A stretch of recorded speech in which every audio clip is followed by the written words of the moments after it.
Good morning, good afternoon, good evening. Hope that everything finds you fine at whatever time of the day you're at. Hope this video finds you healthy, happy, full of meaning and purpose. Welcome to the History of Propaganda, where we have no script, no edit. We're predicting the future by knowing the past. Okay, so welcome to you all that are tuning in. I appreciate you being here. I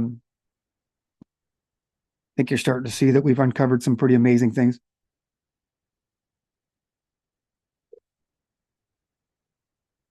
We're going to get into technocracy today. But a little bit of paperwork first. I owe you guys an update on the farm.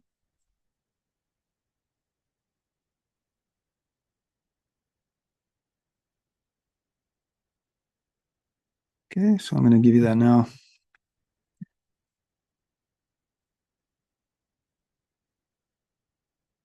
So we had a really great year.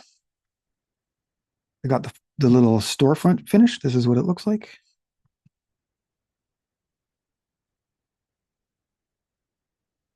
Since we've put the fascia on the roof and roofed it with black metal, and we've put a wood burning stove in. So this is a last picture I took at the farm right after we planted the garlic. This is how we do it. And we put straw over it. And unfortunately, it's been pretty mild here, and we're starting to see garlic already popping through. So we'll see how it ends up in July. There's another angle. As I was doing the work here, I just took some screenshots, and now there is a chimney stack coming out right about here where I got the cutest little hunter's wood burning stove in there to keep us warm. There's our front door. So we are a work in progress, but we are getting there. Okay, there's a picture of my wife and I here on the first couple of days. We don't even have our fence posts in, but we've got our place to happen. Okay, so I appreciate everybody's interest in the farm. There's an update for you. And then I also want to tell you a story about me personally, because it's analogous to today. It's very important. I find it just highly strange, but this is how my life works. Okay. On my 32nd birthday, we went to travel. I was living in Vancouver at the time, and we went to travel to my parents for my birthday. It was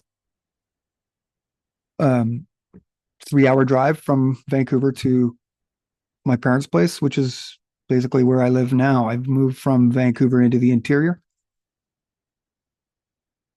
And so I don't really like telling stories about myself. I really don't want to, but this is important. So we picked up my girlfriend at 11 o'clock at the end of her shift, about an hour before midnight, and I turned 32.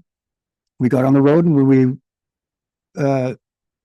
started on our 3.5, 4-hour drive to my parents' place. And then just after midnight, I'd fallen asleep in the back seat, and I was awoken by a huge boom crash. And when I opened my eyes, all I saw was orange light and smoke, and all I heard was people screaming. So as I was trying to gather my thoughts and figure out what was going on, my girlfriend had sort of opened the front seat, because we were in a hatchback, so I could get out.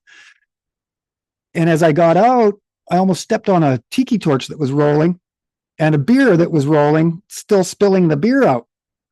And I looked at my best buddy that was driving the car, and he'd already gotten out, and all he was saying was, "He's dead. He's dead." And collapsed onto the highway in front of his car, in the headlights of his car. And so we'd driven over a kid that was sitting in the fast lane of the Coquihalla Highway, in which the speed limits there are 110, 120, and it was foggy. And my best buddy at the time told me later that the first thing, the only thing he saw was this kid sitting in the passenger or in the fast lane of the Ocala Highway with a tiki torch and a beer. And the last thing he saw him do was like that.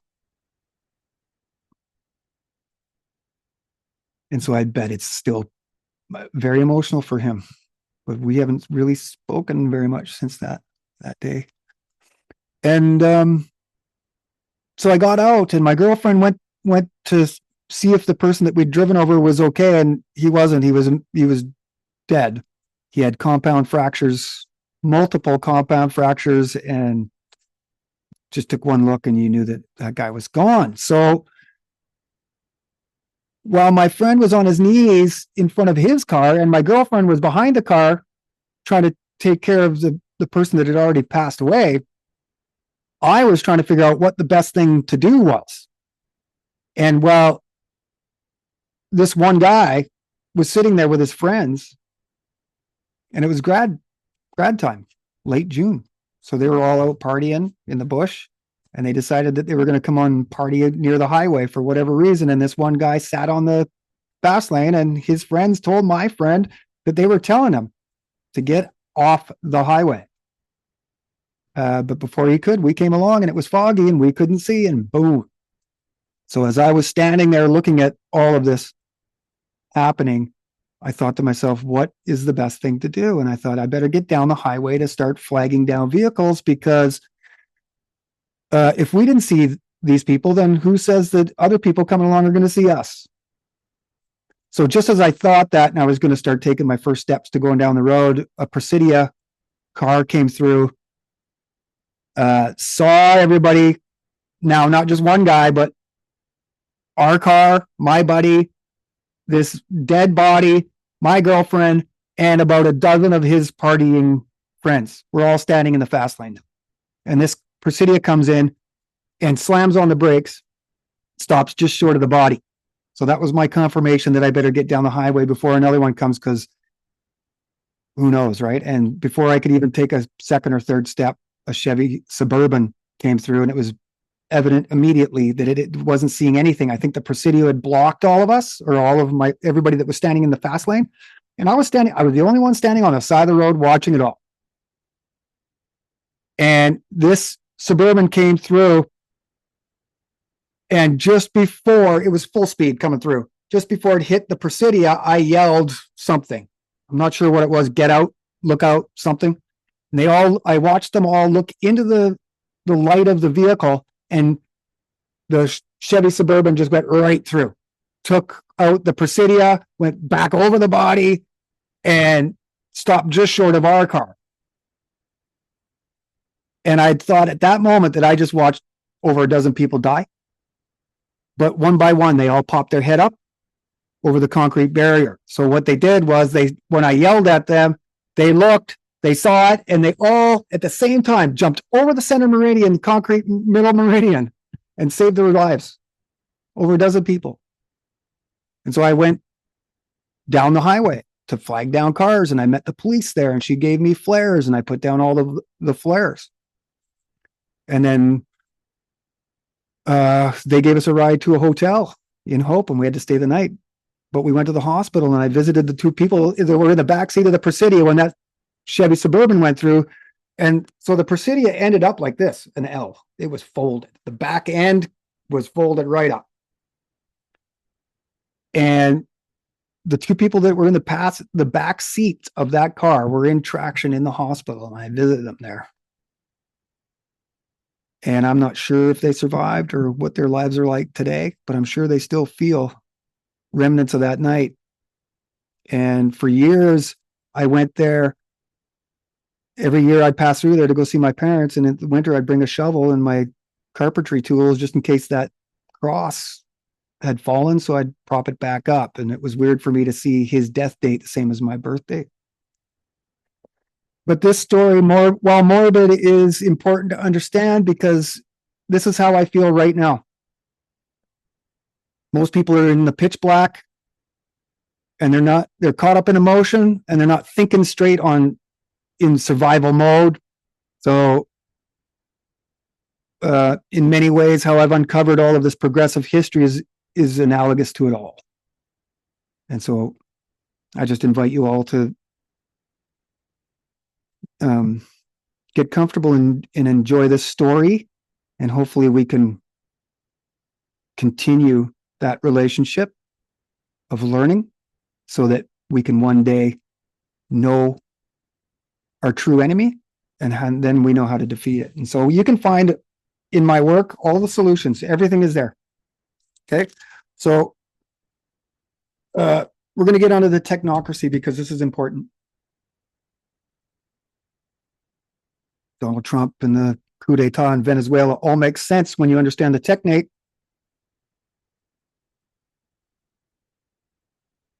So my first share is going to be the video. There's primary source video. As far as I'm concerned, it's a primary source. It's the technocrats talking about what they're going to do.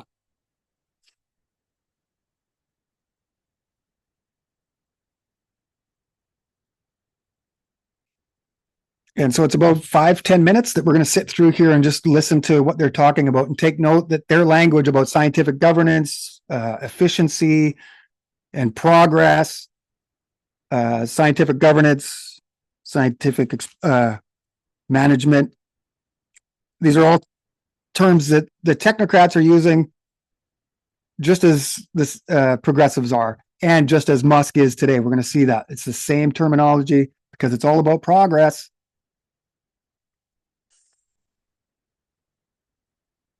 And actually, before we start this, I better make sure the volume's there. Share sound wasn't clicked, but we'll see. So the technocracy was really founded here in Canada, as far as I can tell. And there used to be hundreds of these buildings around when I was a kid growing up in the 80s and 90s, but they're all gone now. And I think that this is because it's not disappeared and vanished, but it's gone into the mainstream, much like progressivism has. And the more that you get to know this era and the idea of the myth of human progress, the more you're going to totally agree with me. So without any further ado, let's let a technocrat tell you about what they're doing.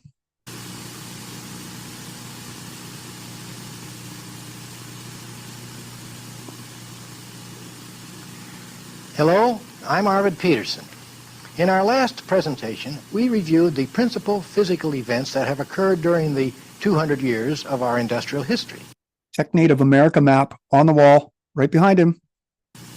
The early stages in the use of extraneous energy were mentioned, and it was pointed out that the scarcity values of the price system were a natural result of hand tool production and human toil. The Industrial Revolution that began in England and then spread to Europe eventually across the Atlantic, where in America technological advancement soon surpassed all of that in Europe.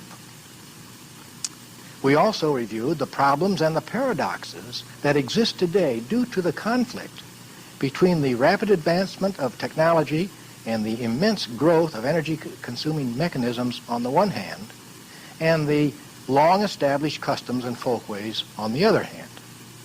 And it is the resolution of this conflict that must take top priority if we are to continue as a high-energy civilization in North America. Now, in the past, we operated mainly as independent productive units. In both agriculture and industry, the operations were handled by individuals or by families. And the interdependence among the many small operations was very slight, or maybe it didn't exist at all. And the total production was the statistical sum of all of the small operations. Opening or closing of any one of these little establishments had small effect on any of the others. And the probability that a major number of them would open or close simultaneously was remote. Human labor, of course, played a principal role in that kind of a productive process. Consequently, any increase in production always required a corresponding increase in the hours of human effort. Individual ownership of farms and factories made possible the direct exchange of goods on a barter basis or with hard currency, and a relatively stable economy did exist. Individual wealth could be and was acquired through for a return for diligence, thrift, and hard work. Today, however, all these conditions are changed. Let me explain. Changing conditions in 1830, today. the population of the United States was about 12 million, and we consumed 75 trillion BTUs of extraneous energy in that 1 year. Today, So this comparison of old times versus new times, you see that this is the main framework to the arguments of the progressives, of the technocrats, and of Elon Musk and Trump today, okay? population is approximately 225 million, and we are using over 86 quadrillion BTUs of extraneous energy each year. In other words, during the past 150 years, our population has grown about 20 times, but the use of extraneous energy has increased 1,150 times. This is an entirely new order of magnitude. Science as a system of investigation is only about 400 years old, and technology as a means of applying scientific knowledge to performing practical tasks is probably half that old. Science and technology, with the concomitant widespread use of extraneous energy, has changed our way of life more in the past 80 years than in the previous 70 centuries. Our industrial progression was something like this. The small plants began to get bigger and employ more workers, and competition got keener. Then extraneous energy converting machinery was designed and installed, and the plants got still bigger. Then companies were formed, mergers took place, and more technology was installed. As markets began to grow geographically, corporations were formed, and then automation came into existence. And throughout all of these steps, the number of plants has steadily declined. For example, at one time there were several hundred manufacturers of automobiles. Today there are less than a dozen. Likewise with food processors, textile producers, furniture makers, shoe and clothing manufacturers, and all of the other commodities that we use. Today, in some industries, a mere handful of plants can produce enough goods to supply the whole nation. In a few instances, a single factory can supply the entire population. And in agriculture, the same thing applies. The many small farms got larger and fewer, or they became agro-industries. As all products come to be made by a small number of plants, and the control of those plants rests with an even smaller number of corporate bodies, the financial restrictions on one begins to bear on all the others. And with our present-day conglomerates and multinational corporations, this effect crosses commodity lines as well as national borders. This condition creates the probability that as one company or one corporation increases or decreases production, so will all of the others. And it is this unison of increase or decrease and the financial restrictions that accompany it that magnifies the oscillations from near capacity output to near complete shutdown. Today, almost the entire population is dependent on the uninterrupted operation of our technological mechanisms. About 3/4 of the population live in urban centers and 1/4 in rural areas. However, 100% of our population is dependent upon the continuous flow of goods and services. Even the farmer depends for gas, electricity, telephone service, clothing, and most of his food from sources outside of his own place. When human toil was the principal source of energy, it was possible to maintain a tolerable distribution of goods by monetary payment for hours of labor. But today, any distribution that's based on hours of toil can lead only to frustration for individual persons and stagnation for the whole system. The archaic system of exchanging goods on the basis of scarcity values and the fictitious concepts of property rights that go along with it are completely out of phase with our modern methods of production. Property rights. Not only Labor. does the price system interfere with the welfare of most Americans, but it has become a dire threat to our very survival. Human beings have learned how to design, build, and operate energy-converting devices of such magnitude that the whole planet Earth is in danger of total destruction unless a functional form of operation is adopted soon. Now, the complex of circumstances that have just been summarized forms the basis of our current economic and social problems. And ironically, it contains the essence for the solution. Technocracy's design is a scientific approach to human affairs. There you go. It is based on the proposition that all phenomena involved in the functional operation of a social mechanism are measurable. The common denominator for all activities is energy conversion. Everything that we produce, transport, and consume requires energy degradation in some way. Nothing in this physical world occurs without the consumption or the conversion of energy. And energy, of course, is measurable.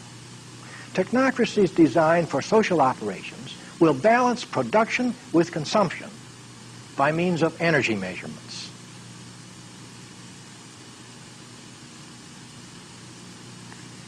If the American people stop sitting on their brains, if they wake up and face the reality that a functional form of social mechanics is the only means by which we can survive, where would we start? We start in North America because it is here that this idea was conceived. And North America is all of the water area and the landmass from the northern rim of South America all the way to the North Pole. And it includes the islands in the Caribbean, Bermuda, and Greenland, and it extends all the way across to the international date line on the west. Now, this area was not chosen arbitrarily. This area meets the specifications laid down by the physical requirements for function. This area has all of the essentials: the mineral and energy resources, sufficient fresh water supply, climatic range, installed technology, and trained personnel to operate a high-energy civilization into the indefinite future. This is the minimum area for the maximum efficiency of operation. Efficiency. It is the minimum area that can become self-contained and self-sufficient. It is the minimum area for the maximum defense. This is really what's behind This sustainability, represents North too. America Efficiency. as a contiguous continentalism. Now, if North America is where we start, how should we start? Well, the first thing is to inform the American people of the need to abolish the price system. And second is to stimulate the will of the people to act upon that need. The price system, with all of its inefficiency, its waste, and its destruction, must be abandoned if we are going to survive. And then, in place of the price system, we must establish a continental energy accounting system. And that system has to do two things. It has to produce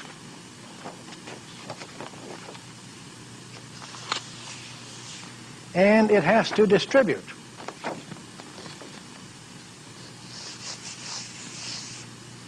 Now, what does it produce? It must provide for... So when we're talking about ownership of production and distribution, we're talking about social contract theory. We're going back to Marx, who was considered the scientific socialist. Okay, so you can start to see that this is all, they all unite around science, scientific governance, efficiency. For the production of the optimum quality goods and services at the most efficient energy cost. Efficient what does that energy mean? cost. That we manufacture or produce goods for the maximum service, the longest useful life at the minimum input of materials and energy. Let us give you an example. Optimum quality, shown on this chart. Let us consider automobile tires, and we will call them tires A, B, and C. You can see that tire A costs in energy. Okay, so it costs 50 energy. You can see that the Tech Native America map, second. Okay, so we can see that he's got the technocracy map, the tech native America, right on the wall behind him.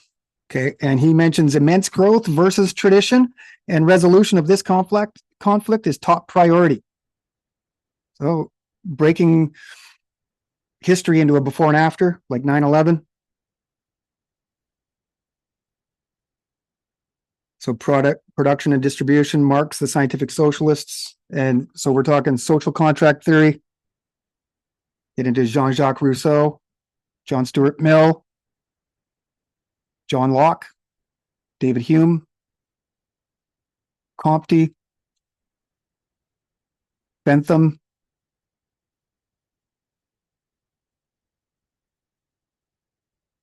a couple more that are important. Darwin, Herbert Spencer. Okay, so he's talking about universal basic income, digital credit scores. We're going to see that in a bit. This is really where all of that comes from. And the word efficiency is critical. So science and technology is an answer, industrial progression, efficiency, and he identifies the problem of the conglomerates or monopoly, just like Brandeis does, as the catalyst and the reason for social reform. Okay, so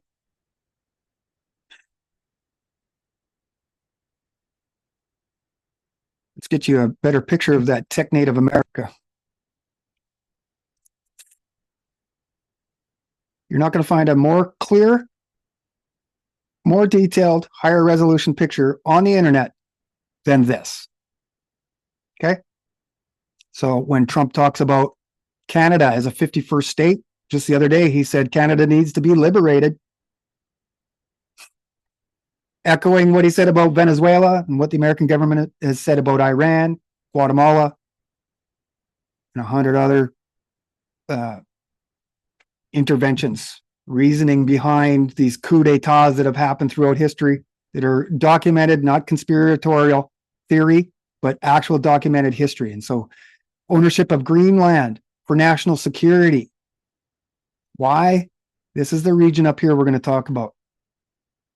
But that's why he wants Greenland, and why this movement really starting from James Monroe in the mid 1800s.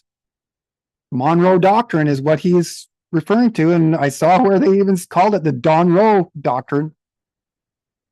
Wild. Okay, so for those that don't know the history of Alaska, look into that, because Russia is directly involved. And it has connotations to the American Revolutionary War. Okay, and so what else is Trump talking about? Renaming the Gulf of Mexico to the Gulf of America. It's already done. Now he's talking about Cuba. He's also saying that he wants to take back, is the phrase that he uses, take back the Panama Canal. Why is he saying take it back? It's because Americans built it, but not just Americans, American progressives led by Theodore Roosevelt. There was a group that tried to build the Panama Canal prior, failed. This is the official story. And Theodore Roosevelt took over and made it happen. So Panama Canal wasn't built by, Central Americans. It was built by American progressives led by Theodore Roosevelt. And because they wanted dominance of both seas. Okay. So where is Venezuela in this map? Right here in the orange. Where's Colombia? He's also mentioned that right here. So I say at the history of propaganda that we predict the future from understanding the past. Here's your future right here.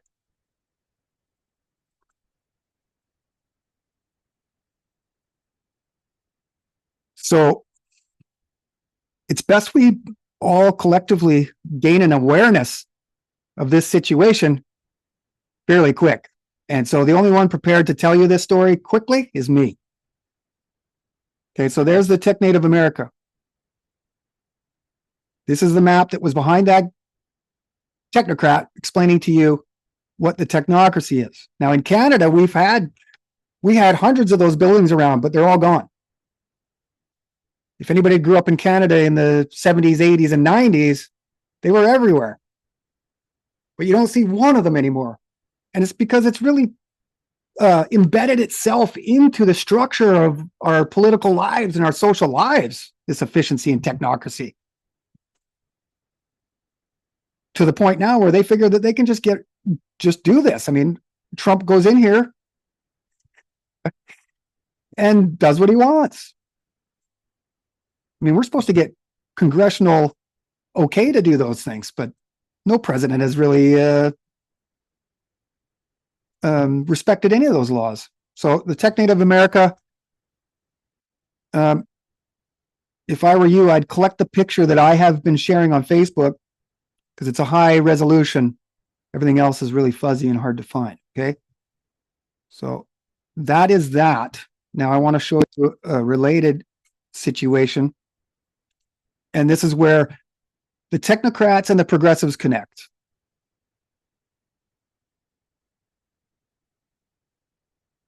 Let's see if I can find it. I may have to look now.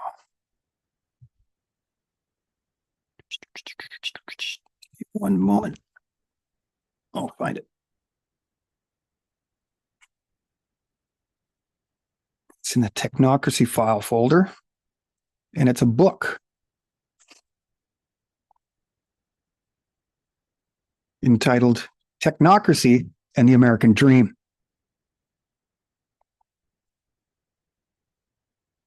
So here's the cover. I'll show you. We can flip through the pages here in a second.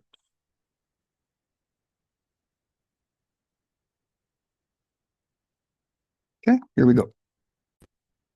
So you should be looking at a book by William E.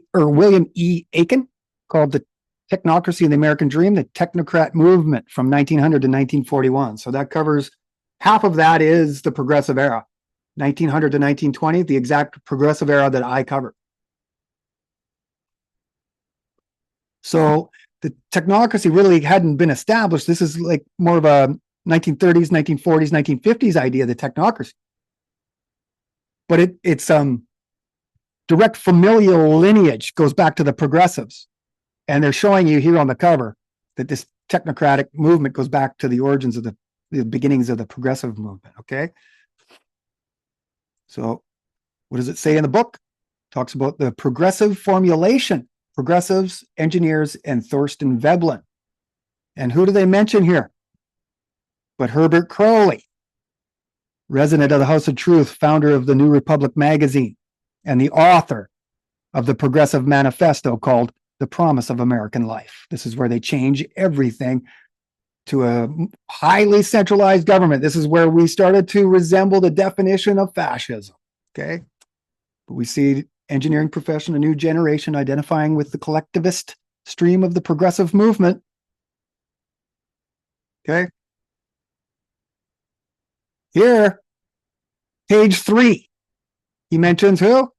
Walter Lippmann, Walter Weil, E.A. Ross, Louis Brandeis. Now, those names, if you've been following my work, should jump off the page. E.A. Ross is the founder of social sciences in America. He went over to Prussia and got his PhD. He's one of the first Americans ever to receive a PhD. You guys know that the PhD system started in Prussia? It's not an American thing.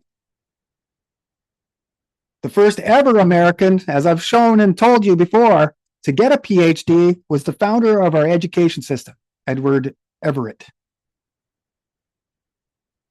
Now, this is all connected because everything comes from Prussia. Okay, so the expert, in Crowley's words, once divorced from political associations and emancipated from political vicissitudes, could then freely exercise his rationality. He could efficiently administer the planning activities of the state. Now, rationality is a key word to pull out of there, because this is really it is. Rationality versus God. It's this rational movement of pragmatists, okay? And so what is that? But we're worried about the ends, not the ways and means. They'll be justified. This is pragmatism brought out of Harvard University, okay? William James. He's the first American experimental psychologist, basically at the same time as Wilhelm Wundt in Leipzig, training all of these other guys, the Americans that came over and created psychological departments at all the major American universities. You want to talk about the ultimate psychological operation? This is it. Okay. Others mentioned here are well-known progressives. Frederick Howe, see him in my inquiry series in Paris.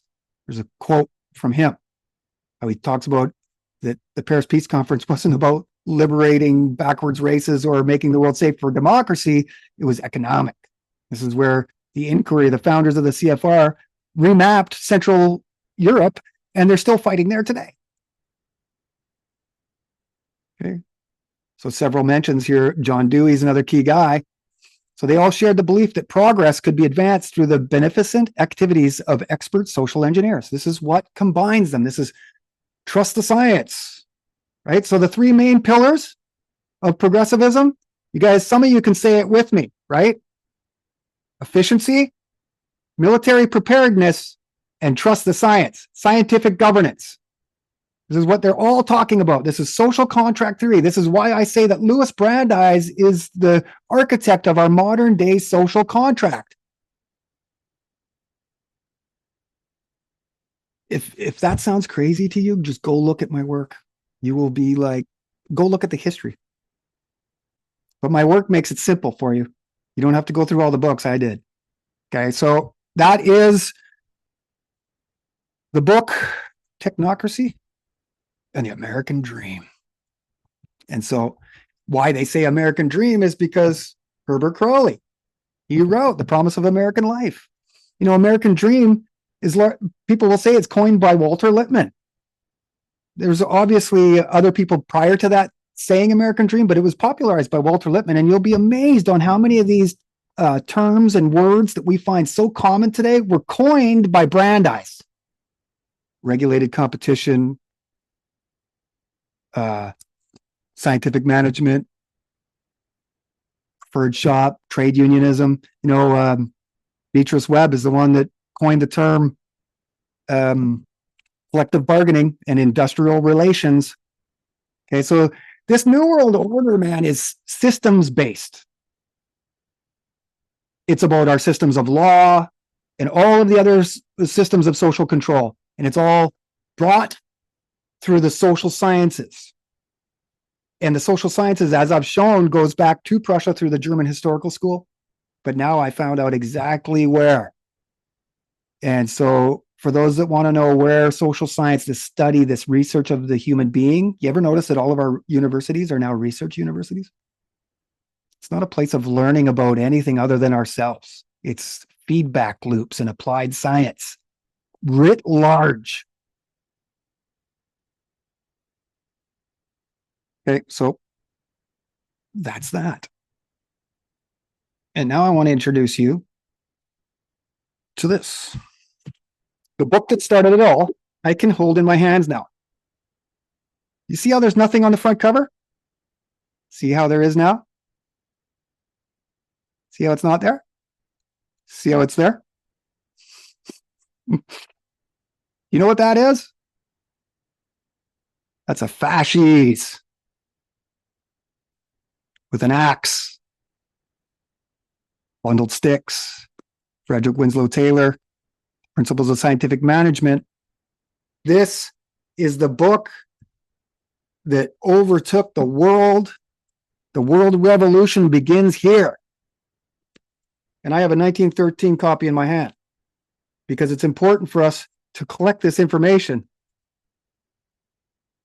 in primary sourced, tangible artifacts. 1913. Principles of Scientific Management. Last word in the first paragraph, last word in the second paragraph.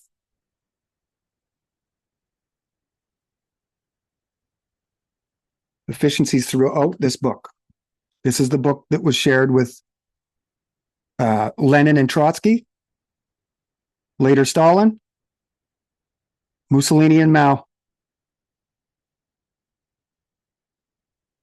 In this subtle fascist takeover that only if you're looking you will see. Okay. And so we've shown you that the technocracy is connected. I've got all kinds of substantiating provenance, so it's not just one book. This is so irrefutable now, it's not even funny. So efficiency comes from the principles of scientific management. We see the fasces on the cover. So this is really where the origins of fascism comes from. Okay. And I'll show you some interesting things that are around Washington that help us understand this. But first, I want to go to Chicago.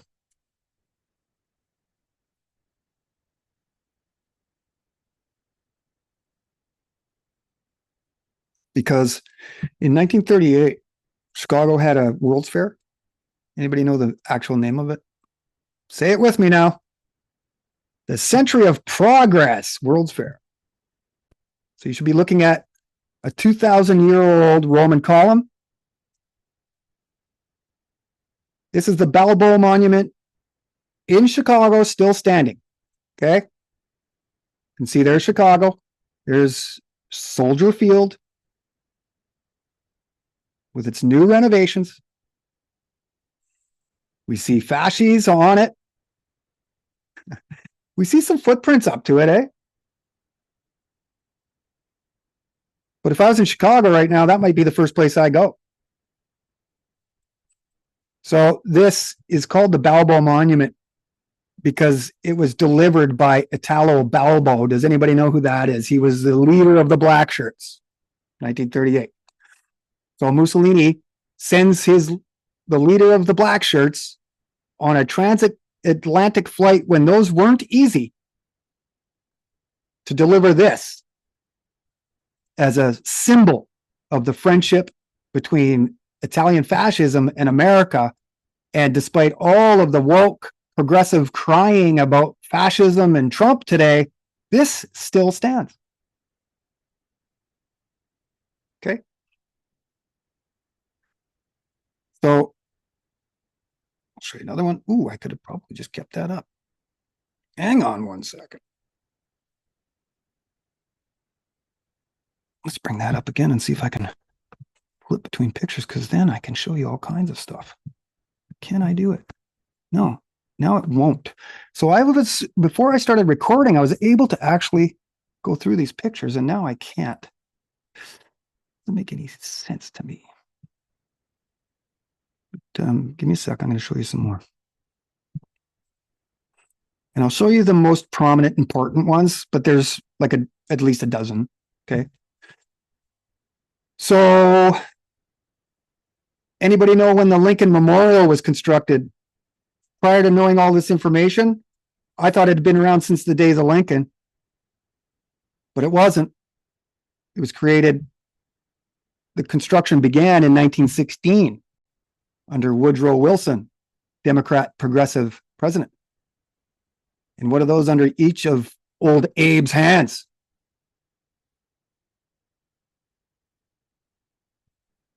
Okay, so progressivism is the socioeconomic model. Fascism is the economic aspect. This is how they're going to do it. Totalitarian state is what they're building, and fascism, a corporate government partnership of total control of economy and the society. Does that sound familiar? That is the definition of fascism.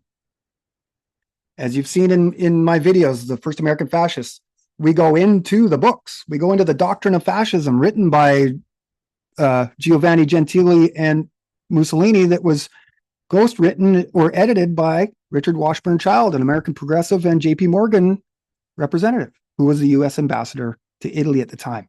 So Richard Washburn Child, Thomas W. Lamont, these are important. Okay, so that's the Lincoln Memorial of all things. I mean, people flock to that as if it's a mecca. How many of them know that that's a fascist on each? None. Okay, so let's see what I can do. I'll bring up another one.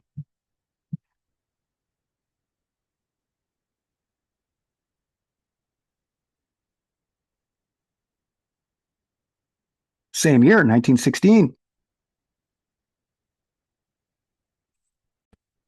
American dime with fasces on it. Interestingly. Oh, there's the axe. They had to fit that axe in somewhere. So the sticks of the fasces represent unity of corporations, not unity of people.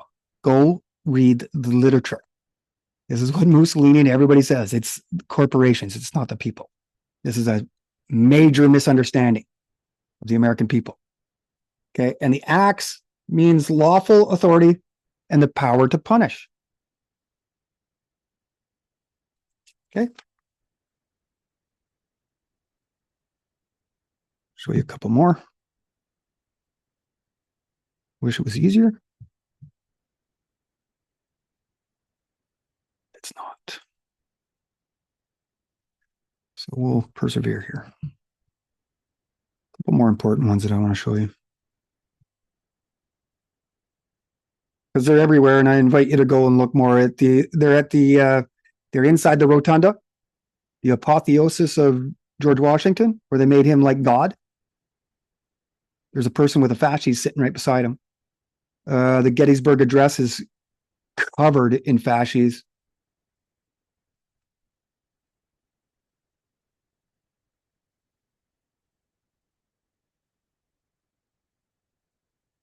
And how about the House of Representatives?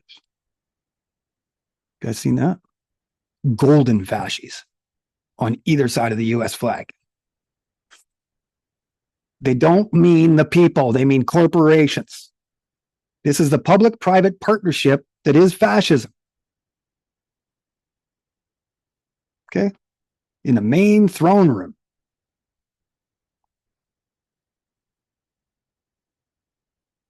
And I'm going to show you one more. I think.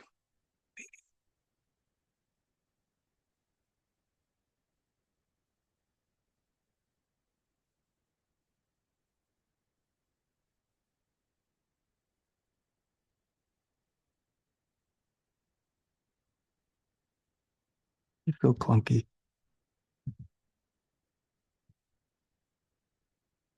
Almost there. I'll give you a warning. Content that I'm about to put up might make you throw up.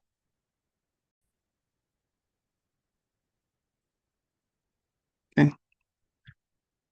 The Don Rowe Doctrine. See that? It's fasces. Do you think that he put that there? Nope. It's been there for a long time. Basically, since the Oval Office was created. 1909, 1912, somewhere in there under Taft, Roosevelt, same people. So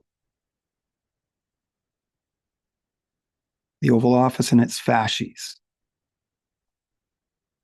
So it's probably opportune moment here to start talking about the Oval Office. I think we also actually first I want to show you sort of a deeper context historically of all of this, if I can.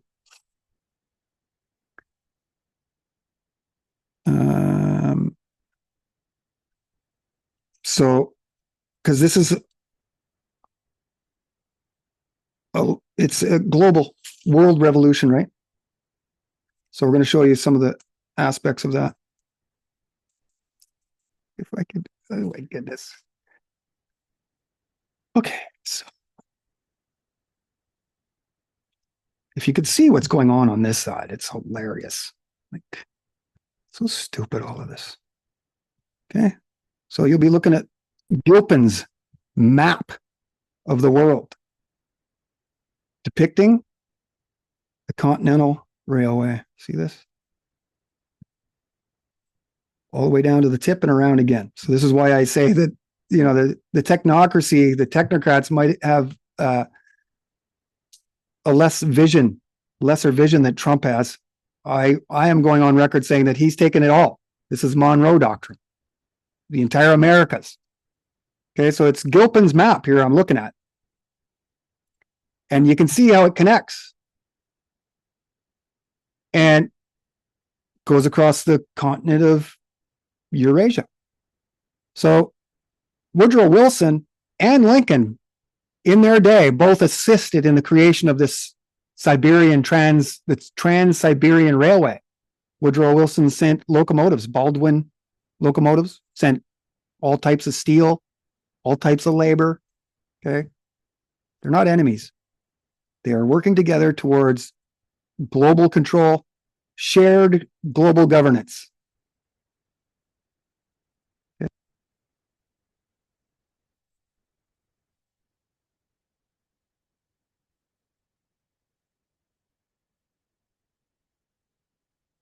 And this isn't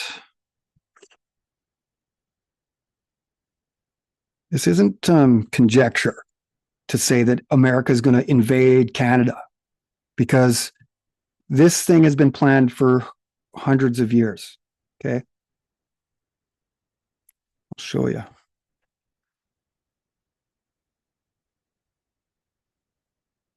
Okay.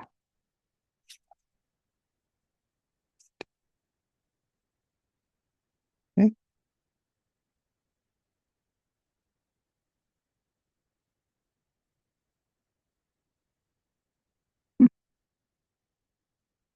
I laugh at it all because it's just so stupid. Do 1,000 things to switch a picture.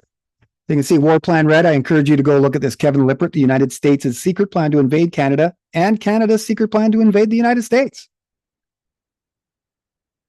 This is what Trump is invoking.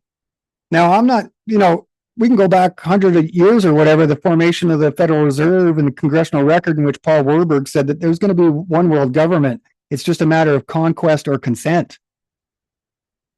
So that's where we're at. Is it going to be conquest or consent? Are we going to rise up? Or are we just going to let it happen? Let progressivism steamroll us. Okay, so this is why Trump has the Lincoln bust in the Oval Office, and why he has the Theodore Roosevelt Bronco Buster, because it's the same ideology, manifest destiny. Okay, so where are we? We are right there. So let's see what I can do.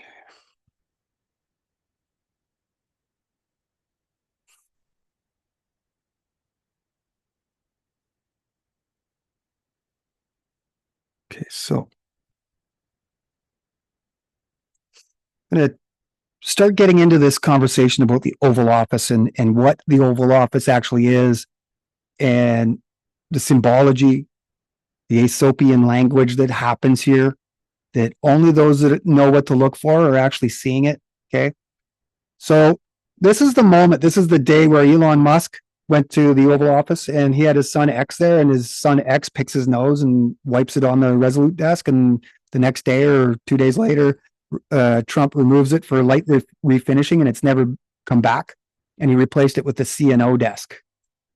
Okay, now I don't think we've gone over the CNO desk and all of that. So maybe I should just quickly do that.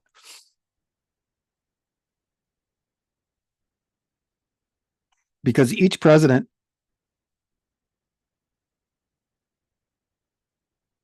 oh my goodness, each president gets to create or renovate the Oval Office however he wants to. And what's interesting are the things that stay. Okay. So let's see if this works, because I've got a really incredible little thing to show you, little Oval Office detail. Okay, let's see if this works. Let's keep our fingers crossed. Yes. Yes. Okay, so here's the first ever Oval Office. The last time I tried to record this earlier this morning, I couldn't go between the pictures. It wouldn't give me this little triangle, but we got her today. We got her now. So President William Howard Taft, 1909 to 1913. This is the founding of the Oval Office. This is the first design of the Oval Office right here. Now, I've got actual pictures of it, but I wanted to see if the fasces is there at the beginning. So this is the only era that I can't confirm that fasces is there. That is the Roosevelt desk, I believe. Okay, so actually that's what I wanted to show you, is this lineal understanding by using the Resolute desk. How am I going to do that? Let's see. Okay, there it is. We'll show you this first, and then we'll go through the Oval Office just quick, because those are really cool to see. So you'll be looking at a timeline, chronological timeline from the left to the right. And on the left is the list of desks. So at the top left, we've got the Roosevelt desk, and then the Hoover desk, the Resolute desk, Johnson, Wilson, CNO. So the Resolute desk was actually, it was there for a long time. That Resolute desk was given to the White House way back here, even before this. But nobody pulled it out until Jackie Onassis Kennedy. And Kennedy, JFK used it. And basically it's been there ever since. Now, the ominous continuity here is between the Roosevelt desk and the Resolute desk. These are connected.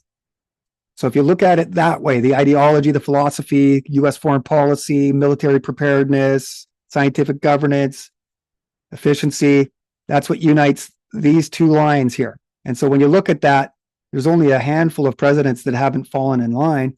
And even when they didn't fall in line by requesting the Resolute or the Roosevelt desk, they still followed the same pattern of US foreign policy. I mean, George H.W. Bush is famous for that. Johnson opened up the Vietnam War. The death of Kennedy opened up the Vietnam War. So these guys are progressives. This is one thing that the progressives don't understand, is that they're the originators of US foreign policy. This idea of going around the world and fixing backwards races. This is the terminology that they use, not me. Okay, so that's the line here. See, the Roosevelt desk was used by Taft, Wilson, Harding, Coolidge.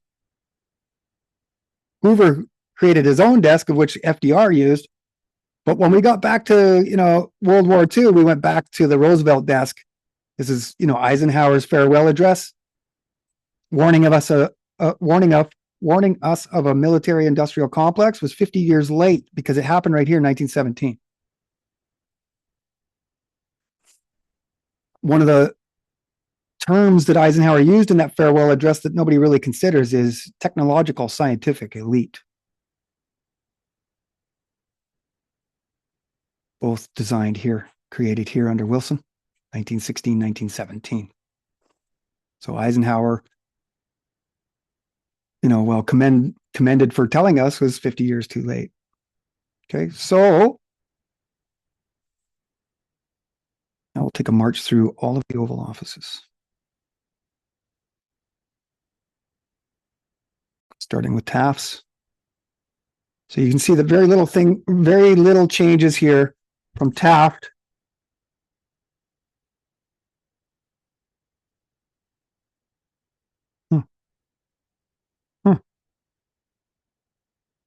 Oh yeah, Woodrow Wilson. Right. So we flipped.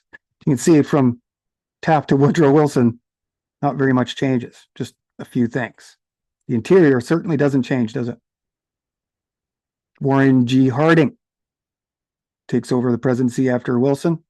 This is that period where the progressives couldn't really get much done. Herbert Hoover, Franklin Delano Roosevelt. You can see that the interior of the Oval Office hasn't changed since Taft at this point, and it's 30-something years. And then once we hit Truman, everything changes. Sort of a sign of a changing of things. Let me a picture of perhaps the Mayflower. Again, Manifest Destiny. We can clearly see that they've shown that the fasces are here now, where they weren't as obvious here. And I can show you actual pictures of Woodrow Wilson sitting in the Oval Office where you can see the fasces above the door behind him. Okay, so through Truman, Eisenhower, very little changes.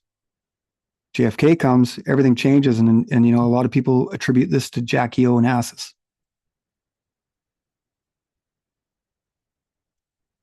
But you know, his presidential campaign was the new frontier. This is what steered us into the final frontier of space, right? So Lyndon B. Johnson famously, and this is sort of subjective at this point. It's kind of hearsay or rumor that the first person that Lyndon B. Johnson met in an unscheduled meeting immediately after the burying of JFK at Arlington was Walter Lippmann. And Walter Lippmann and LBJ have an obvious, documented, close relationship. I can provide phone conversations, and you can hear how Lyndon B. Johnson really looks to Walter Lippmann. Now, Walter Lippmann is the first Henry Kissinger. Walter Lippmann's the first ever founding lifetime member of the CFR. He's the first guy. He's also who many think is the father of modern journalism. So when you start to convolute the ideas of U.S. foreign policy and Kissinger with being the father of modern journalism, you start to see that there's this confluence of anti-American, anti-Western, anti-individual, rugged individualism, right? So we can see the first technologies being born here. We got television screens in LBJ as we're moving into the future. President Nixon had this purple yellowish color scheme, but the fasces still are there. Desks. And it is stated actually that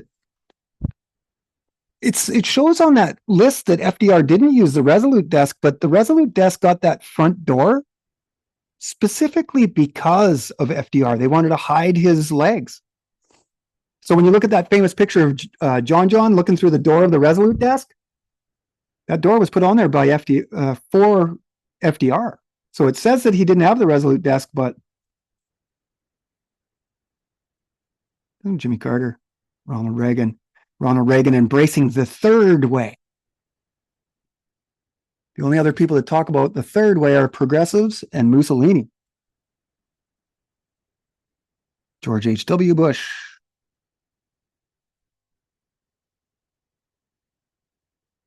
William Blythe III. Fasci's still there. George W. Bush. War on Terror. Lincoln.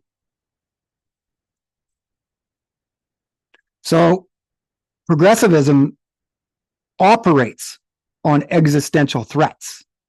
So whether it's a standing army, a country, a terrorist, a virus,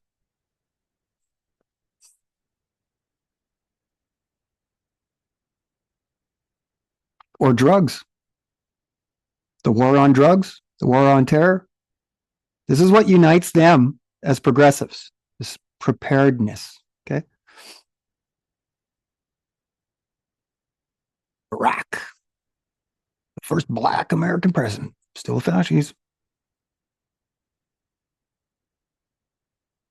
So while the man comes into the room, he's really determined by larger constructs, Anglo-American establishment, U.S. foreign policy, right? And it's really symbolized in the fact that much doesn't change. So there's an ominous continuity, regardless of what president you are. Is this starting to make sense? Why, when Obama and Trump are together, they're laughing like little schoolgirls all the time. What unites them but progress?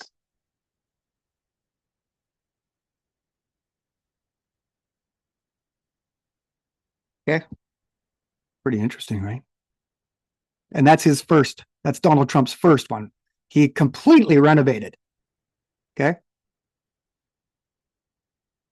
So there's the fasces above the entrance door to the Oval Office. You looking at that? Tell me you guys are looking at all of this. Yes, you are. Beautiful. Okay. No axe. I wonder, that would probably give it away. There was an axe attached to it, no? So let's see if I can. There might be a picture of Trump here. There's the famous John Resolute desk door that was put on for FDR. So it says on that list that FDR didn't have the Resolute desk, but he most certainly did. Here's the first ever Oval Office. Grainy, so I can't really see if those are fascies. There's the Bronco Buster, and who created that? But Remington, Frederick Remington. Yep, that Remington. Fascies. George Washington. It shows, once you understand the symbology and you understand the Aesopian language that they're throwing at you, it totally just verifies everything that I'm saying to you here. Trump went off about this. It's on YouTube. Go look. Okay, there's Woodrow Wilson in that Oval Office. So if anybody can answer me, it actually, in one of the pictures, looks very Zoroastrian, and that wouldn't surprise me. So this is the designer of the first Oval Office, Nathan C. Wyeth, 1909, for Taft. There's a list of those that had it. Okay, so that's the Oval Office, a trip through the Oval Office, okay? Now we're going to get deep into that sucker as a ceremonial black magic occulted seat of power demonstration.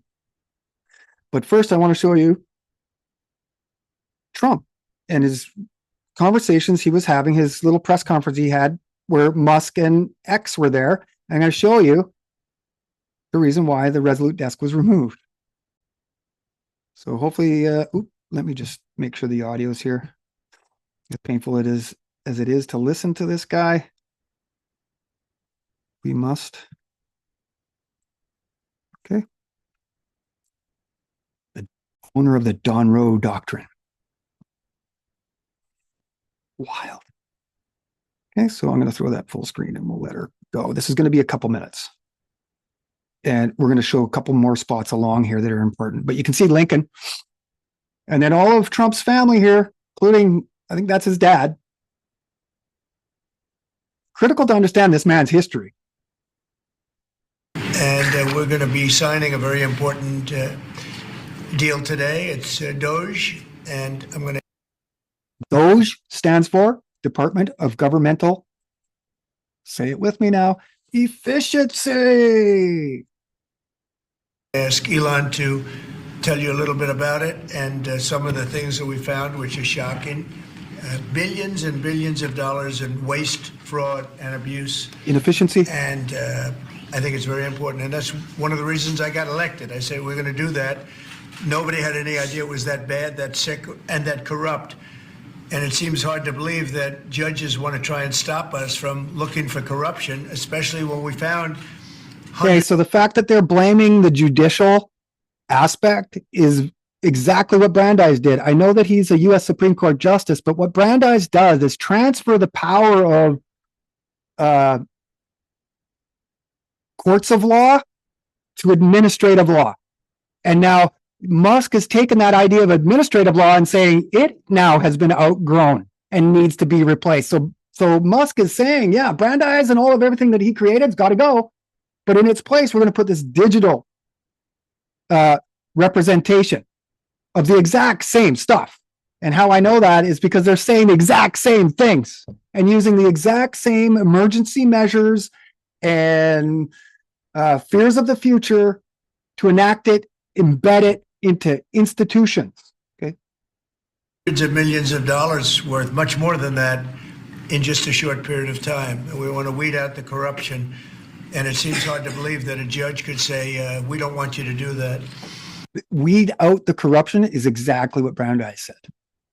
In the Stanley Committee investigations, the Peugeot Committee investigations, and finally the Walsh Commission, they were all three investigations that the historians don't want to talk about. They were all in succession in the lead up to the creation of the Federal Reserve. Well, so maybe we have to look at the judges, because that's a very serious. I think it's a very serious violation. I'll ask Elon. Because courts are too slow, just like the administrative government is. This is what Brandeis and the Progressives said 100 years ago, that the government operates way too slow.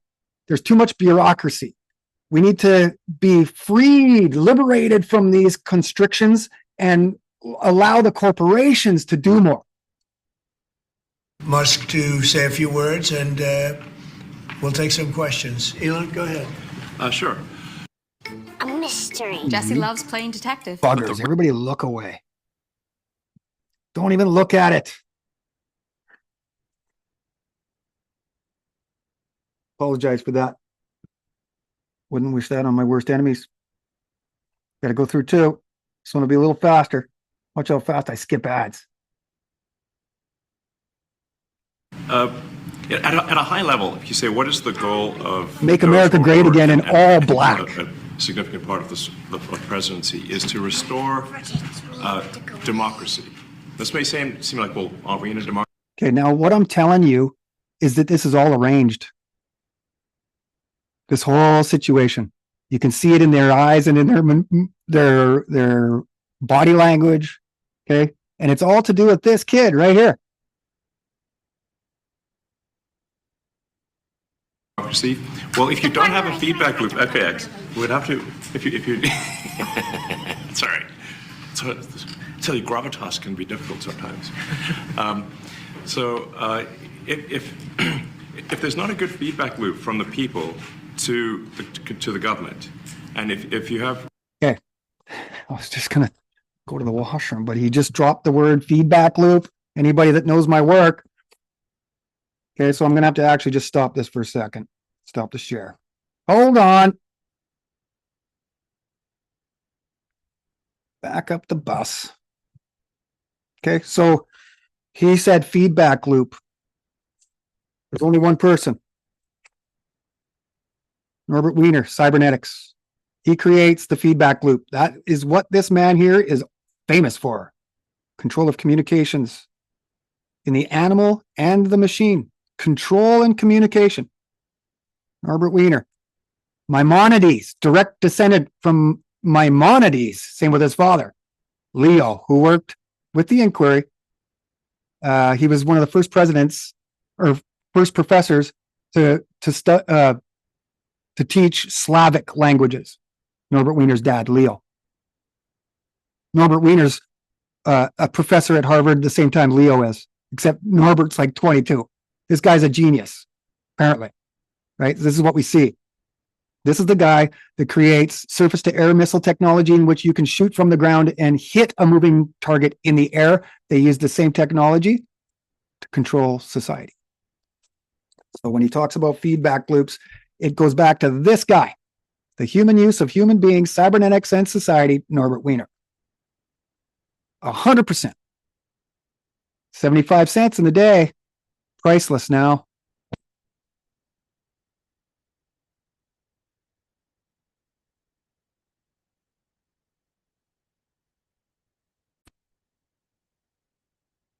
Rule of the bureaucrat. If the bureaucracy is in charge, and then what meaning does democracy actually have? If the people cannot vote and have their will be decided by their elected representatives in the form of the president and the Senate and the House, then we don't live in a democracy. We live in a bureaucracy. So it's incredibly important that we close that feedback loop, we fix that feedback loop, and that the public's elected representatives, the president, the House, and the Senate, decide what happens, as opposed to a large, unelected bureaucracy. This is not to say that there are good people who are in the federal bureaucracy, but you can't have an autonomous federal bureaucracy. You have to have one that is responsive to the people. That's the whole point of a democracy. And if you looked at if you looked at the founders today and said, what do you think of the way things have turned out? Well, we have this unelected, fourth unconstitutional branch of government, which is the bureaucracy, which has, in a lot of ways, currently more power than any elected representative. Okay, so now he's right. But you know who he invokes when he talks about bureaucracy? Walter Lippmann, father of the modern journalism. He's a resident at House of Truth. He lives there with his newly found wife, whom he got by stealing from Hamilton Fish Armstrong, another CFR member. This is what Lippmann called for. Intelligence bureaus led by experts. This is the creation of the administrative state over 100 years ago, and now Musk is pointing to it as in the same way that Lippmann and Brandeis looked to the old ways then. That they're out of date, they're incompatible with an ever-growing, more complex society. This is this mind trick. This is at the source of the psychological operation, and Musk is invoking it just the same as Brandeis and Lippmann did 100 years ago. And this is not something that people want. Brandeis coins the term scientific management. And it's not. It does not match the will of the people. So it's just something we've got to fix. And then we've also got to address the deficit. So we've got. Okay, so Brandeis creates the FTC because he says that banks aren't doing their job because they don't know their customers better. So the best thing to do is collect all the intelligence you can of all of your customers to better suit their needs. Now, this is the foundations of our mass surveillance state. Banks and the collection of information from all of those that want to go and put their money there. That's what the FTC is. It's the founding of the surveillance state. A $2 trillion. DARPA named their domestic surveillance system Brandeis in 2015. Go look it up. Deficit. And if we don't do something about this deficit, the country's going bankrupt.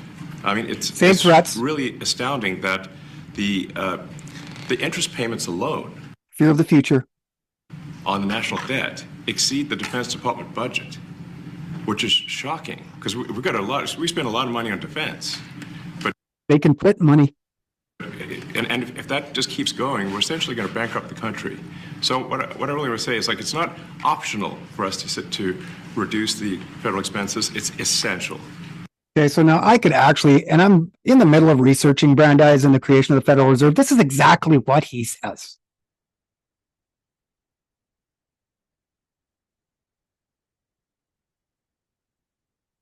To reduce the federal expenses, it's essential.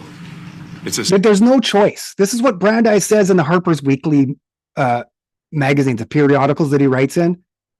Him, LaFollette, Charles Lindbergh, Samuel Untermeyer. This is the head of the tip of the spear that creates the FTC, the Federal Reserve, the New Freedom Campaign. This is what it was called, the New Freedom Campaign of Woodrow Wilson. That there was no choice, that we must do this. This resonates with the progressives so much. And Paul Warburg, when he stated there was going to be a one world government, whether you liked it or not, it was just about consent or conquest. I mean, I can pull up all that citations, give you primary source material on all of it. It's not things that I believe to be true. This is well-documented history. Essential for America to remain solvent as a country, and it's essential for America to have the resources necessary to provide things to its citizens and not simply be servicing vast amounts of debt. Dreaming of setting your own schedule, being your own boss? I'll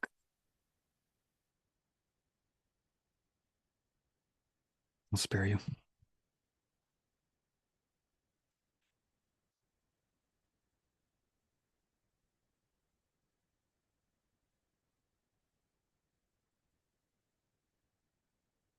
It's all distraction. I mean, they throw those commercials in there for a reason. Done this long enough.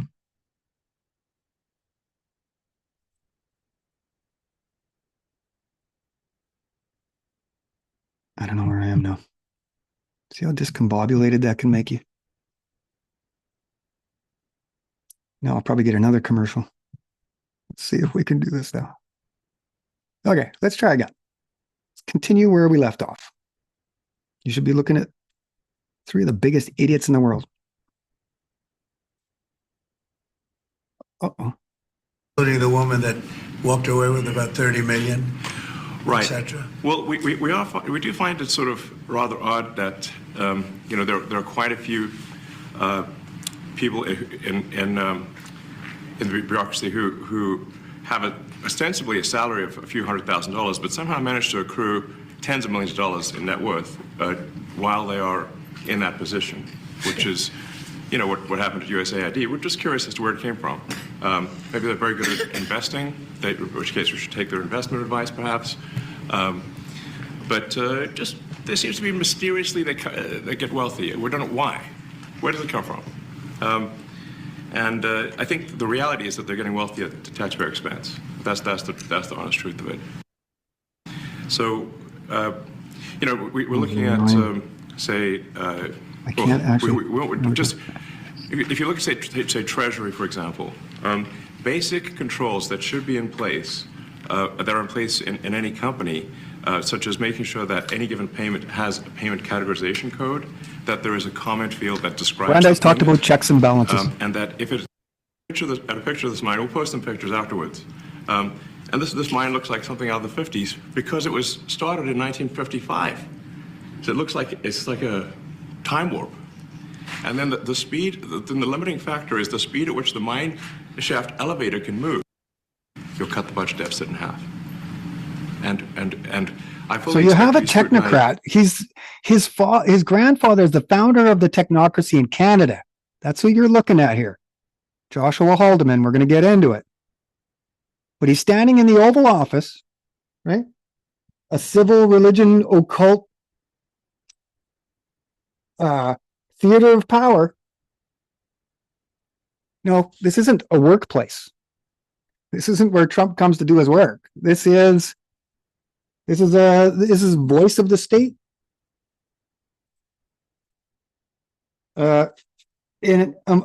These are ideas that I threw down here. A modern throne room softened by Republican aesthetics. Right? We live in the Republic of America. But this is a Sopian language. I'll even say occulted because most people don't know it. We get hung up on that word, but it just means hidden. And so what is a Sopian but hidden language? Only understood by those that understand. So this is where we're at. And get a daily proctology exam, basically. Might as well just camp out there. So it's not like I think I can get away with something. I'll be scrutinized nonstop. But with the support of the president, we can cut the budget deficit in half from $2 trillion to $1 trillion, and then with deregulation, because there's a lot of sort of. Okay, so here's the moment that I want you guys to see. Regulations that don't ultimately serve the public good. We need to free the builders of America to build. And if we do that, that means I think we can get the economic growth to be maybe 3-4%, maybe 5%.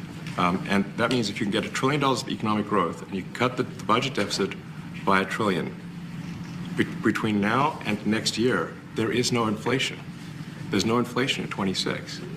And if the government is not borrowing as much, it means that interest costs decline. So the mortgage, their car payment, their credit card bills, anything, their student debt, the monthly payments drop. That's a fantastic scenario for the average American. I mean, imagine they're going down the grocery aisle and the prices from one year to the next are the same, and their mortgage, all their debt payments dropped. How great is that for the average American? We had no idea we were going to find this. Even not to be wearing a suit breaks with tradition. This is antinomian. This is what I want you guys to understand. That this, some of you know my work. We've gone all the way back into Frankism in the 1700s as a main causal factor of all of this, based on antinomianism, the overthrow of tradition and value. I mean, when we talk about Frankism, a lot of people will talk about the sexual deviancy aspect and the orgiastic, sensational elements of that story, of which I haven't necessarily been able to confirm, but I don't doubt, because it's antinomian, it's anti-family, anti-marriage, all of that. But I want you guys to understand that antinomianism doesn't necessarily mean all of that. It means anti-tradition. So this is why they attacked the U.S. Constitution. Okay?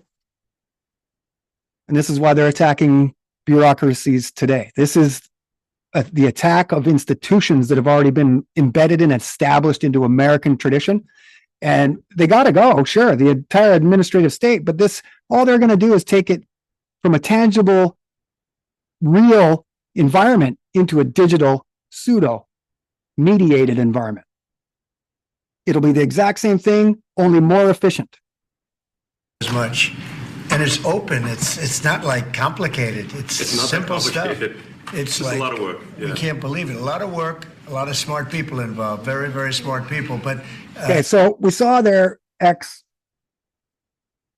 picking his nose, and maybe we didn't see him wiping it on it, but this is exactly why that Resolute desk was removed. This is the reasoning behind it. You can go look at the mainstream. This is what they say too. Okay, now that is a significant moment in American history. Okay. It signals the technocratic takeover of the administrative state, the old ways, this bureaucratic way. So what they're doing is they're going to actually show the fallibility of the technical expert. This is why Fauci was at the center of so much controversy. Even the Democrats, regardless of which party that you affiliated with, you didn't like Fauci during COVID. This was deliberate. They made him contradictory on purpose.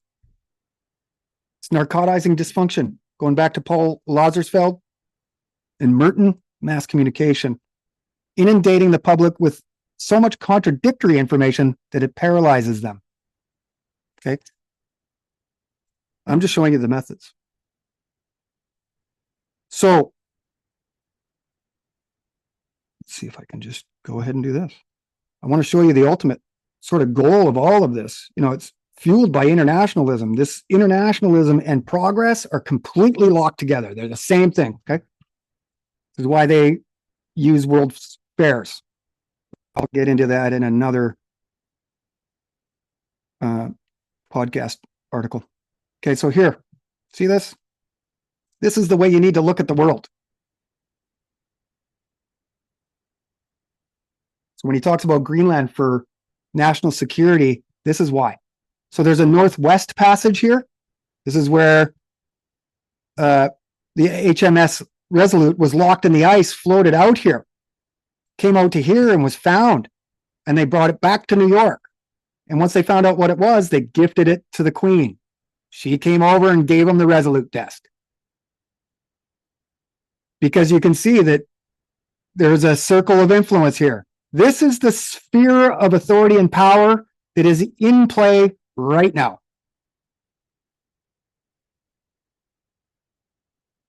Literally the center of the world. And the amount of natural resources, and, you know, if that Arctic ice was ever to unthaw enough to have regular transportation through there, that corridor would save them millions and millions of dollars. So again, we're talking about economics, not the liberating of anything. Okay. So the One Belt, One Road initiative. Okay. We've got stories about who owns the Arctic. You can see the key players.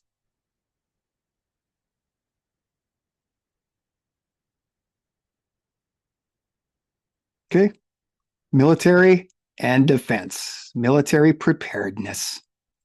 And what this does is allow all of the countries to develop massive militaries out of fear of the future, imposing fear of the future on their people. Creates consent for them to participate in World War.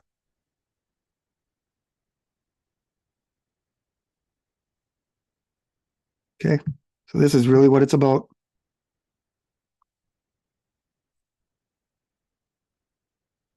See this?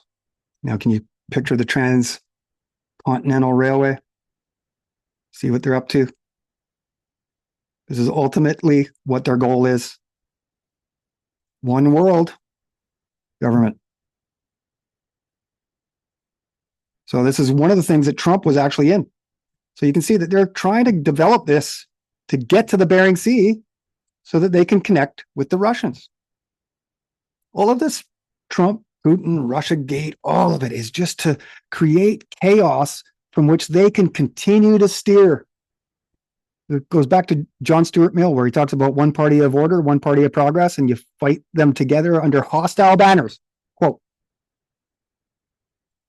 Going back to our liberal founders of liberalism and our social contract theorists.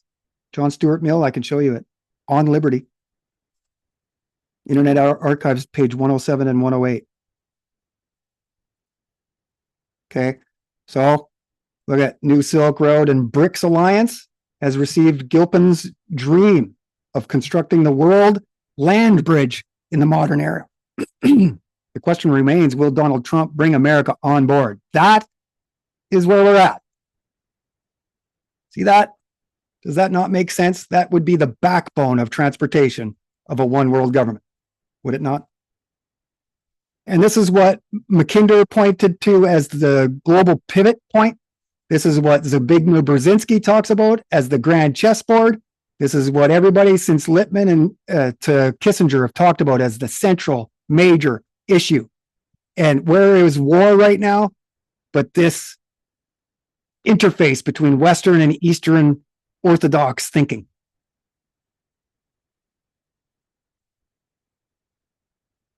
Here's some maps of what the future may look like if water was to increase or the Arctic was to melt. Theories. Okay. So I hope that you're starting to get a understanding of the big picture. Belt, one road initiative, New Silk Road. Look into those.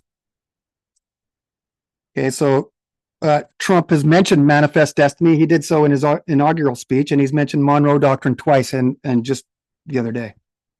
While he was saying that Greenland, we need Greenland for national security, we need to liberate Canada, Cuba's next, talking about Colombia too. So,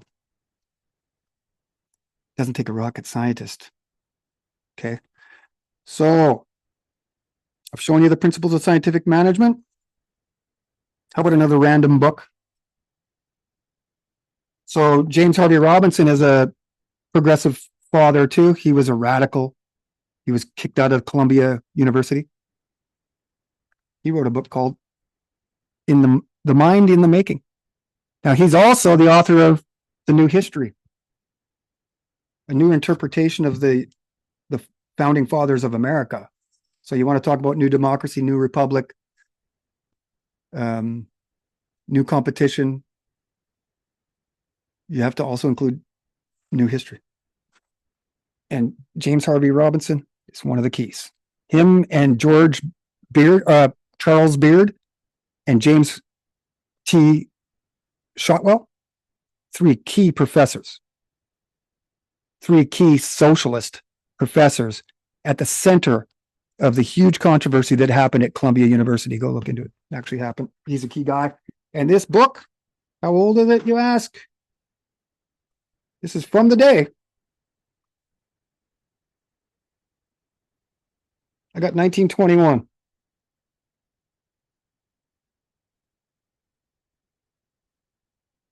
Harper's. Over 100 years old. The only way you're going to know. It's the only way you're going to know what's going on. You're not going to break the code by just being in the moment. There's no way. And you're certainly not going to do it with gematria.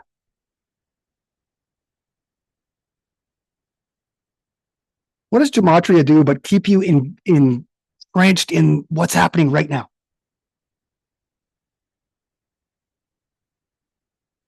No offense, but it ain't getting you anywhere. It's far too esoteric and convoluted for anybody to make any changes in their world. But when you start looking at progressivism, everything starts to fall into place. So we mentioned earlier that Elon Musk's grandfather, Joshua Haldeman, is the founder of the Technocracy in Canada. So I want to show you something that's hilarious. But it'll take a minute.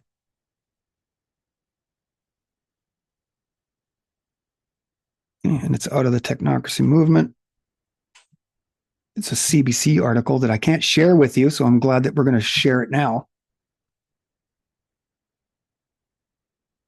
Okay, so one more second.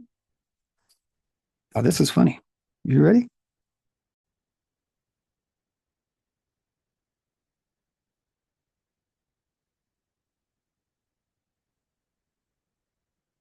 That's a picture, a CBC article called In Science We Trust, the story of the technocracy movement led by Joshua Haldeman and the person that they consider the founder of technocracy, who was hanging out in New York in the early 20s when that book was published. We'll get to him. Can't remember his name at this point. So article CBC, right? See the CBC there? These are the articles I can't share with you on Facebook because they won't let me. So I have to screenshot them and then share with you that way. So in Science We Trust, back in the first half of the 20th century, a group called Technocracy Incorporated wanted to reorganize society by putting scientists in charge. The movement flamed out, but its underlying message still appeals to many in Silicon Valley. Now, they say the same thing about MK Ultra, but MK Ultra just went into our pharmaceutical industry. Everything that they say went underground or disappeared didn't. It became normalized, embedded into our society, like the hygiene society or eugenics. Brandeis does the very first case of sterilization, Buck versus Bell. Him and Oliver Wendell Holmes set standards in sterilization law. You are largely living in a Brandeisian world without knowing it. Okay, so they talk about Musk here. He's mentioning the technocracy. Why wouldn't he? This is exactly where we're going. You can hear it in his language in the Oval Office. Howard Scott, this is the guy here, the founder and leader of the Technocracy Incorporated, declared that, quote, as far as technocracy's ideas are concerned, we're so far left that we make communism look bourgeois. Scientific socialists. This is really, I mean, when you look at the founding of democracy here, this idea of democracy comes out of the Intercollegiate Socialist Society and then the First Socialist Party of America. Brandeis is close friends with Morris Hillquit. Morris Hillquit's one of the three members of the arbitration board that's created by Brandeis called the Protocol of Peace of all things. Okay.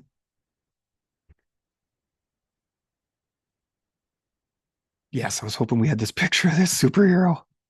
Okay, so this is what we would see in Canada in the 70s and 80s. And look at, there's a map of the Technic. But this is Howard Scott, who's hanging out in New York in the 20s and even earlier than that. So he's deeply influenced by these men. I haven't made a connection between him and Lippmann, but I'm sure that there is. Anybody that wants to go investigate that to make a connection from Howard Scott to the progressives like Brandeis or Lippmann or Frankfurter, that would be beautiful. That would end the debate, would it not?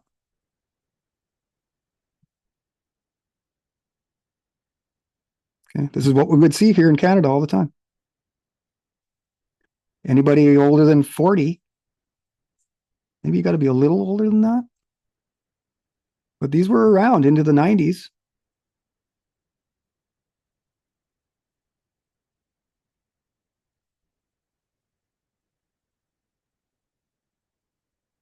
So he's preaching new price system. And this is where digital currencies were first thought of.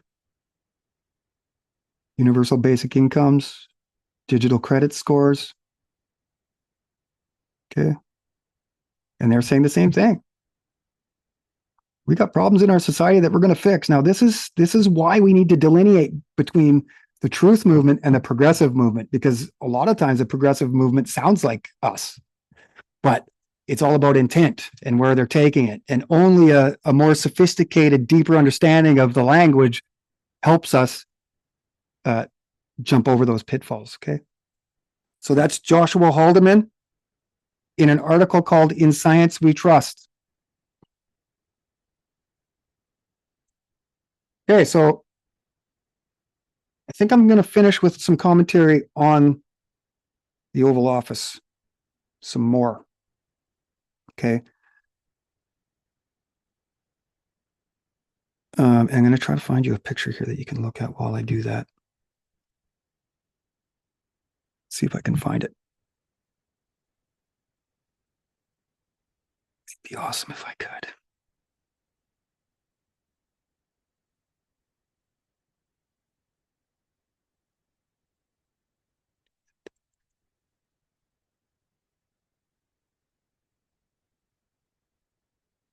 Second, it's worth it.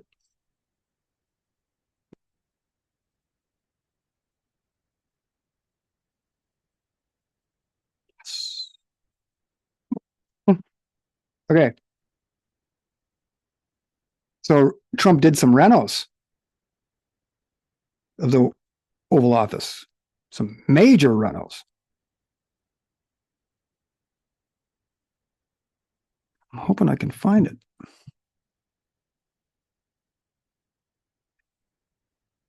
One second.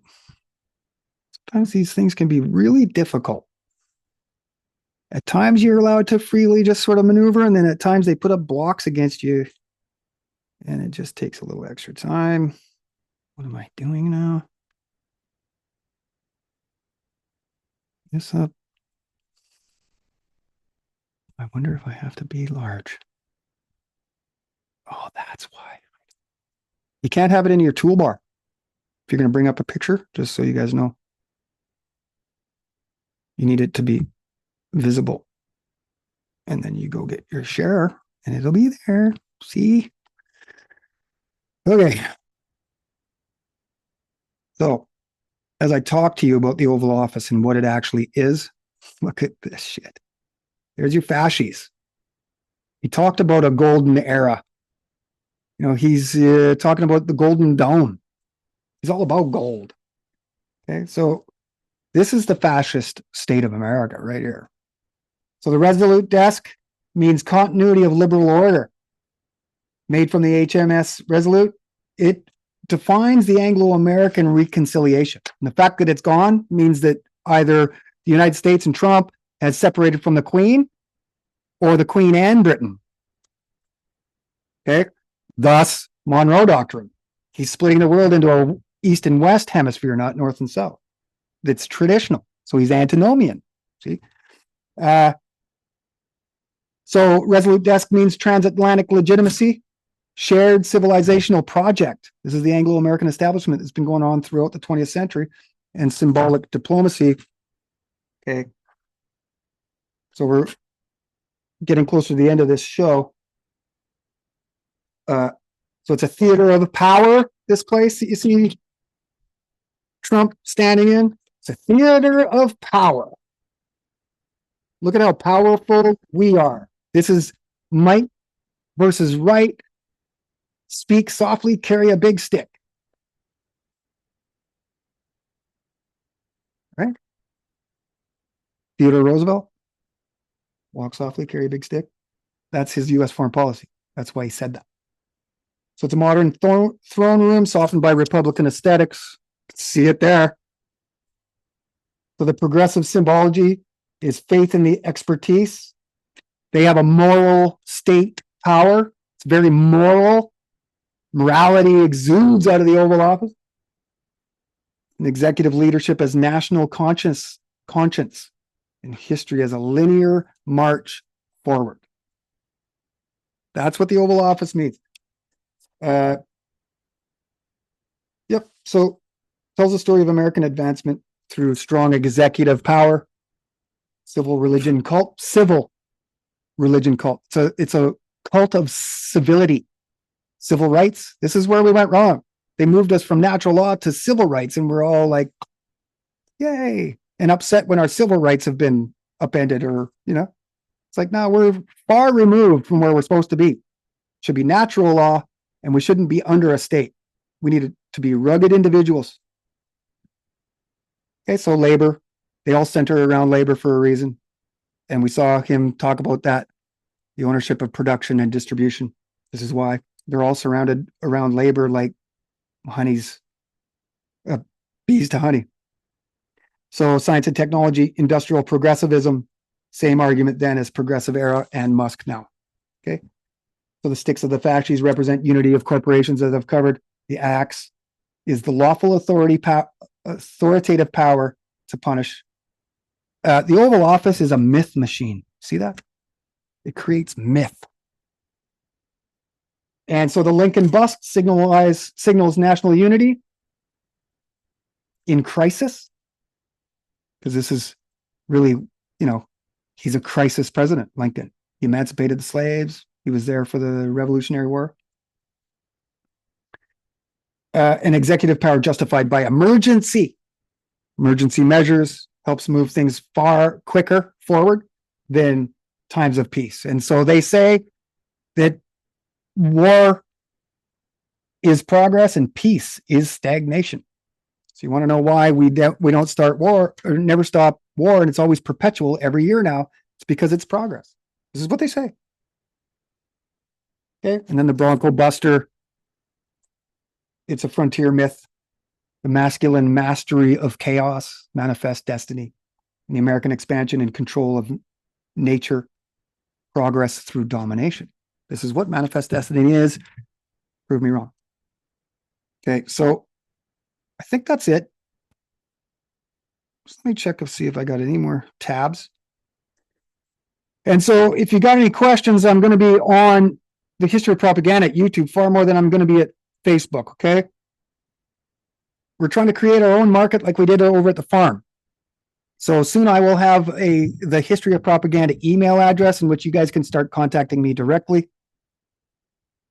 And, off of social media. And we'll try to bring everybody to this place so we can have unfettered conversations about all of it. Okay. So I thank you for being here. I'm not sure how long that's going to be, probably a couple hours. And I've got a lot more coming. I'm going to do one on Disneyland and World's Fairs. You're not going to believe it. And then I want to do also this deeper investigation into the social sciences, past even German historical school. So if you look at the Brandeis Part 6, the science of law, we point to the German historical school as the origins, but now I've figured out that this is actually has its origins and its birth in Frankist ideology. 1793, we've got Moses Dobruschka founding the social sciences, and he was a Freemason. He was a member of the Illuminati, a Jacobin. He changed his name 3 times. Moses Dobruschka, Junius Frey, Theodore Edler von Schonfeld, Franklin Thomas, something like that. But look into him. Moses Dobruschka, Dobruska. And you can start to see why our world is filled with antinomianism, this rejection of all tradition now. We see it everywhere. LGBTQ, BLM, all of it. And it's all progressive driven.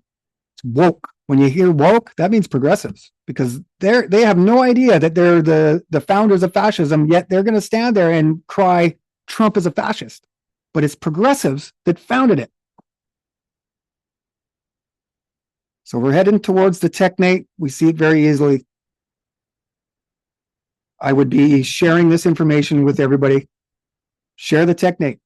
Share the information of the technate. You don't have to share me. But if you value what little freedom we actually still have, you might want to start talking to people, sharing with them this technate. It makes so much sense. And so we can start to understand our world and live in reality, in the effective environment, not the mediated pseudo environment that a lot of people are in. So without any further ado, thank you for being here. I look forward to putting out another one in the next couple of days on progress and internationalism, all right? In Disneyland. Thank you. Bye.